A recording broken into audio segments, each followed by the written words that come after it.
Let's get into the top 10 teams in the country as I see them after we reflected on that news from USC. But first, before the top 10, here are the teams that just didn't quite make it for me. Here's my almost in the top 10. Wisconsin, they bounced back after that loss to Penn State. UCLA, obviously, even in a bye week. Ole Miss. Watch out for Ole Miss. Florida dropped down a little bit. I don't think they've looked great. Notre Dame, again, they dropped out of the top 10, even though that they're 2-0, just because hasn't been quite what we expected from Notre Dame. So here are the top 10 teams in the country as I see them. Texas A&M, they actually fell down. They beat my Buffs. Wasn't all that impressive. Penn State, they're starting to creep up for me. Ohio State goes down to 8.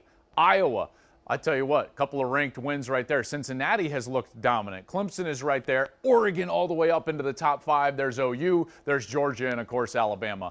Those top 2 are going to stay there for a while this year, and then we'll see what happens down the stretch. But really, this whole top 10 is about one major shakeup, and it was the result in Columbus. Oregon going in and beating Ohio State. So you see I've got Ohio State down to 8. Some have let them fall a little bit further, but they're going to be at 8 for me. This game was really about Oregon's ability to come in and win the trenches and then also beat them with schematics. I thought that the Ohio State defense was really, really poor. And this all can't be just a big blame game on the coaching staff for Kerry Combs, the defensive coordinator.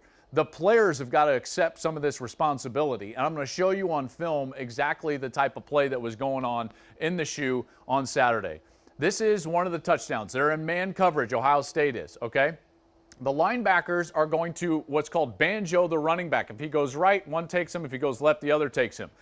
Oregon's going to read the defensive end on this little stretch zone read play. So here's the read from Brown, the quarterback. They pull a guard out. He doesn't even have to block the defensive end because the end's not being aggressive. He just squeezes down. And then they're going to crack back on that man player, the linebacker. The corner has got to fall off this. He's got to crack, replace, and become the support player. The safety's eyes are in the backfield. He takes no path towards the running back. And Verdell runs out there totally untouched. The guard didn't even have to block anybody.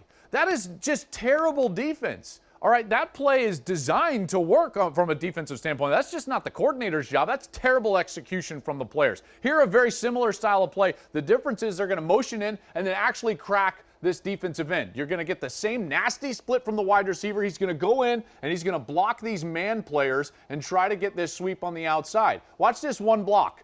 3 Buckeyes get blocked by one player, and it's the same thing. The corner, the DB, doesn't crack replace. There's no edge player. There's no support. The safety takes a poor angle. That's atrocious execution from the Ohio State Buckeyes on defense. Look at this play later in the game. It's the exact same style of concept. No read now. They're just going to hand the ball off. He's going to crack on the linebacker right there. No one fills over the top. Where's the defensive back? And if you can't do this, and if you can't play man coverage, then you got to get out of man coverage. Here's another display of man coverage gone wrong. The tight end's going to motion over. He's the man player in the middle. He's going to go with them. Now, what happened? How does this hole become so big? Well, this player right here, he's responsible for the B gap. Then he takes the outside angle. That's a missed assignment from the linebacker. There's a huge hole in the middle of the field. And again, the common theme, a defensive back, a safety takes a poor angle and doesn't make the tackle. Listen, these schemes are designed to work if the players are in the right spot. Is their outside arm free? Do they set an edge? Are they in the right gap? And none of them were. So as much as Kerry Combs is coming under fire, and maybe rightly so for not adjusting in that man coverage, the players have got to accept some of this responsibility.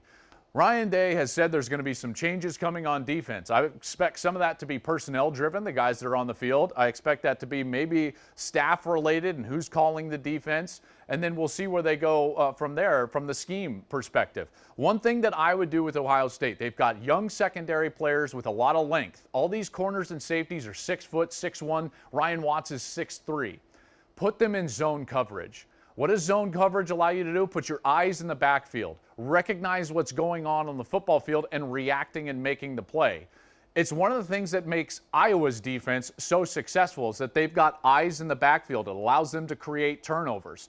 It creates levels of the defense. It's hard to get big plays against Iowa because you've got to go through their defensive line, then their linebackers, then their secondary. They're not out of position. When you run man coverage like Ohio State, there's no levels of defense. So one crease, one player gets out of his gap, and boom, it's a big play. Those big plays came back to haunt Ohio State. They couldn't recover from it from their offensive perspective and just outscore Oregon, and they lose at home. Credit to Oregon. They found the mismatches, they found the weaknesses in that defense, and then they exploited them. Kudos to Mario Cristobal and those Ducks. That is a heck of a win, and now the Pac-12 sitting pretty with a potential playoff berth with either UCLA, Oregon. You never know. Hey, thanks for watching. If you enjoy that clip, make sure you click subscribe somewhere down here. From game highlights to exclusive interviews and rankings, we've got everything you need as a college football fan right here, College Football on Fox.